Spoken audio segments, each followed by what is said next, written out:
के लालू तू तो गयो,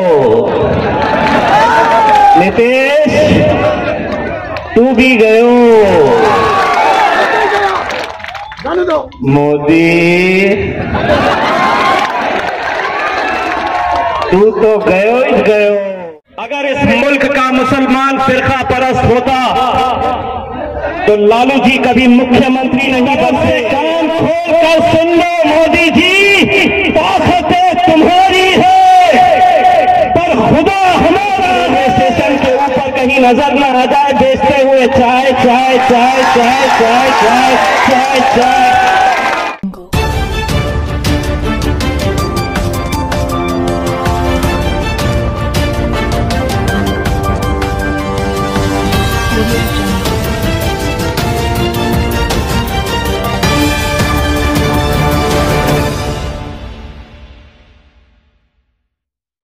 को बयान भेजा है, हल्का जन है मेरे गिर्द लश्करी उसके।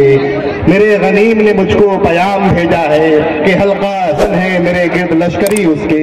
फसीले शहर के हर बुर्ज हर मीनारे पर कमा बदस सितारा है लश्करी उसके।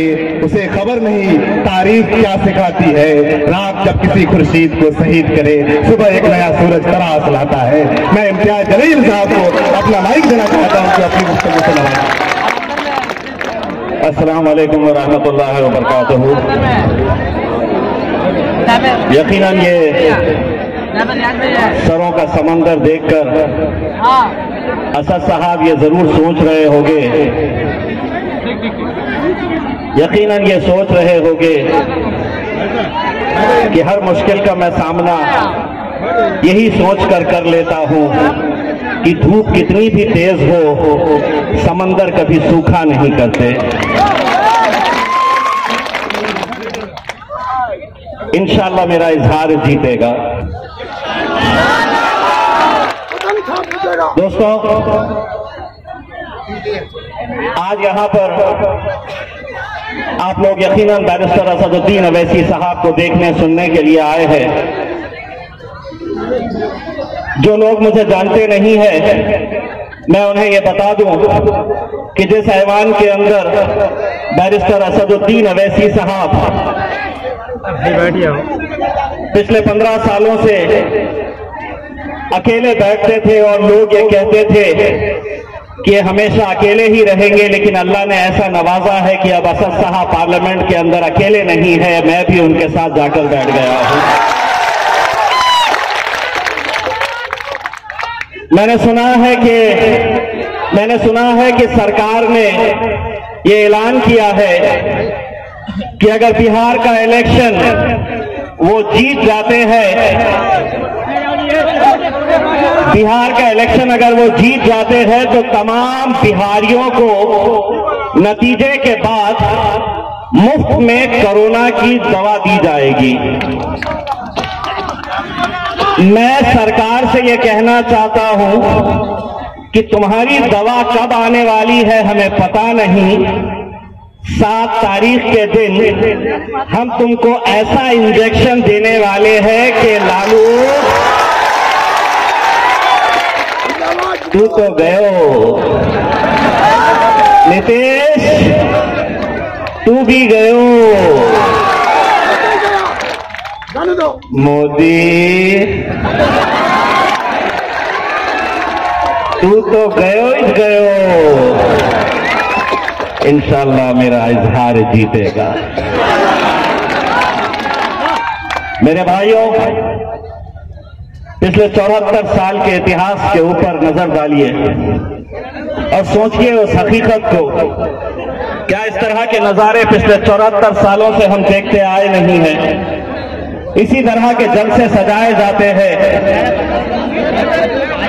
इसी तरह लोगों को इकट्ठा किया जाता है। लेकिन क्या वजह है कि पिछले 74 सालों के अंदर हमारी क़यादत हम खड़े नहीं कर पाए हैं? हमें बार बार ये कहा जाता है कि ये जमात फिरका परस्त है। अगर इस मुल्क का मुसलमान फिरका परस्त होता तो लालू जी कभी मुख्यमंत्री नहीं बनते। अगर इस मुल्क का मुसलमान अगर फिरका परस्त होता तो पिछले इलेक्शन के अंदर हमने भी नीतीश कुमार को वोट दिया इस झांसे के अंदर आकर कि वो सेक्युलरिज्म की रखवाली करेंगे, लेकिन आखिरकार सत्ता की लालच के अंदर जाकर मोदी जी के गोद में बैठ गए।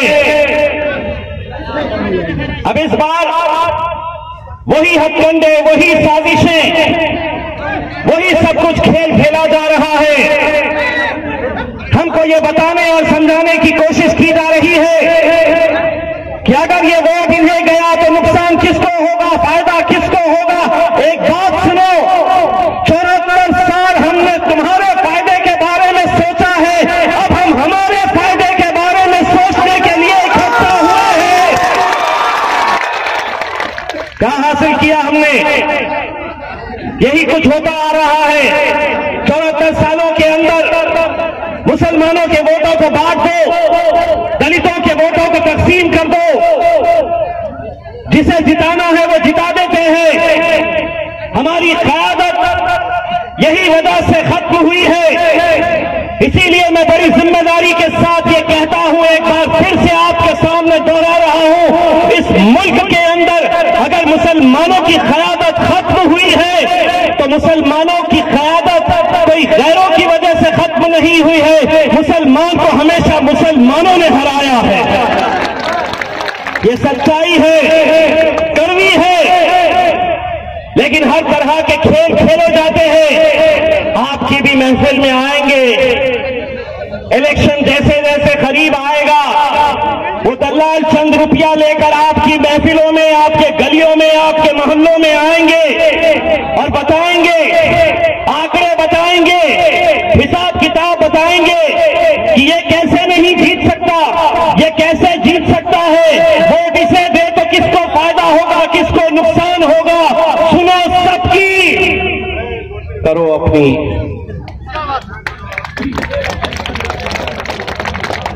यही बात करते करते लोगों को बहकाया जाता है, लेकिन एक बात उनकी सुनो और जाते जाते उन्हें मुस्कुराते हुए ये जवाब दो कि मैं 74 साल से तुझे सुनते आया हूं।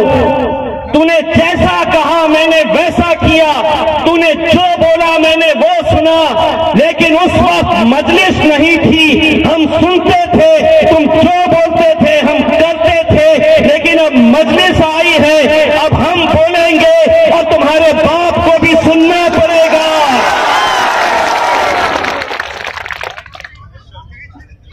मुझे जब लोग ये कहते हैं, हिसाब किताब लगाते हैं, दोस्तों जब मैं लोकसभा का इलेक्शन में खड़ा हुआ था तो मेरे ऊपर भी इस तरह के हिसाब किताब लगाने वाले लोग आए थे, कहते थे कि जीत ही नहीं सकता है। लेकिन अल्हम्दुलिल्लाह अगर नौजवानों की ताकत साथ हो, हमारे बुजुर्गों की दुआएं हमारे साथ हो, हमारी माँ और बहनों की दुआएं हमारे साथ हो, तो अल्हम्दुलिल्लाह हमने नामुमकिन को मुमकिन करके दिखाया। औरंगाबाद महाराष्ट्र के अंदर 20 साल से जहां शिवसेना का गढ़ हुआ करता था, वहां शिवसेना को गाड़ के अल्हम्दुलिल्लाह हम जीत कर आए हैं। अगर हम वहां कर सकते हैं तो बिहार के यहां पर भी कोचा थामन में आप लोग कर सकते हैं। बोलिए, कर सकते हैं। दोस्तों, ये इलेक्शन महज चंद विधायकों को चुनने का नहीं है कि हम कोई एक एमएलए चुनकर आ जाए, हमारे 8, 10, 15, 20 एमएलए चुनकर आ जाए। यकीनन इजहार साहब इस इलाके के विधायक बनेंगे, लेकिन उनके विधायक बनने से ताकत मिलेगी मेरे बैरिस्टर असदुद्दीन अवैसी साहब को।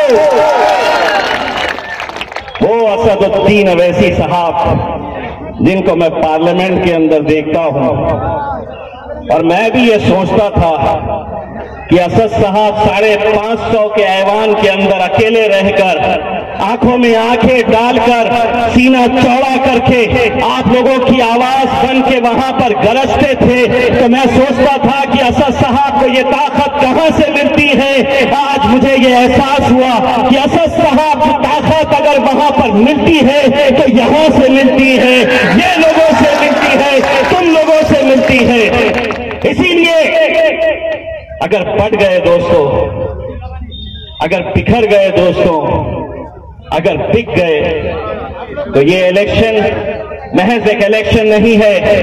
आने वाला वक्त कैसा है, आने वाला वक्त कैसे कैसे कानून लेकर सरकार आने वाली है, आप इसका अंदाजा नहीं लगा सकते हैं।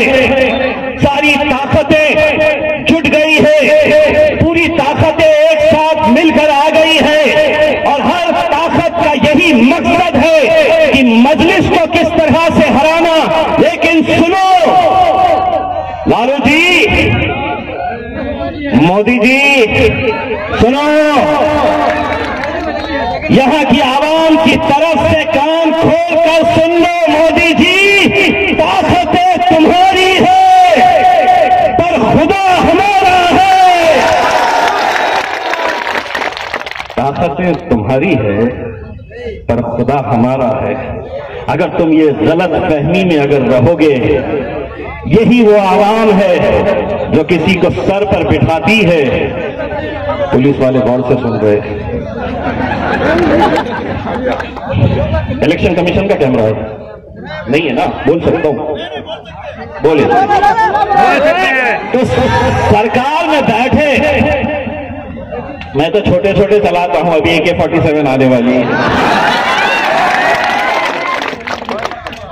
तो साहब सरकार जो बैठी है हुकूमत में, वो ये सोच रही है कि अब हम जिंदगी भर हुकूमत में आ गए हैं, अब हमको कोई नहीं हटा सकता है, कोई नहीं गिरा सकता है।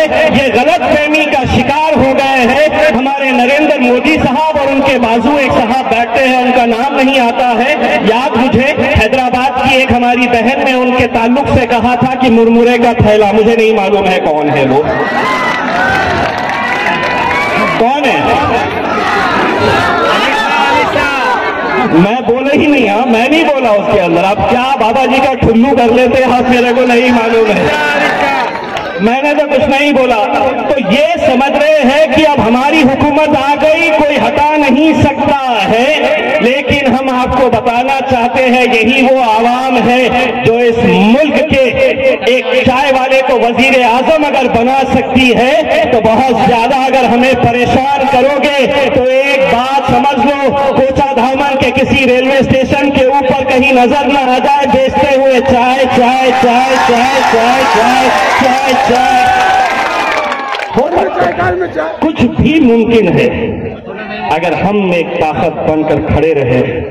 दोस्तों, हम आपसे एक यकीन, एक वादा लेने के लिए आए हैं, एक ऐसा वादा लेने के लिए आए हैं कि जो हुजूम, जो सरों का समंदर यहाँ पर दिख रहा है, इंशाअल्लाह जब ये जीत का फैसला यहाँ पर होगा तो हम इसी मैदान के ऊपर इंशाअल्लाह असद साहब भी जश्न का मैदान में, इस मैदान में आएंगे जश्न मनाने के लिए, और हम भी आएंगे। ये उसी वक्त मुमकिन होगा अगर आप हमसे वादा करते हैं कि इंशाअल्लाह आप हमारे इजहार साहब को जिता कर लेकर आएंगे। अगर पूरे के पूरे आप लोग इजहार साहब के साथ खड़े हुए हैं तो बोलिए इजहार साहब, मजलिस इत्तेहादुल इस्लामी,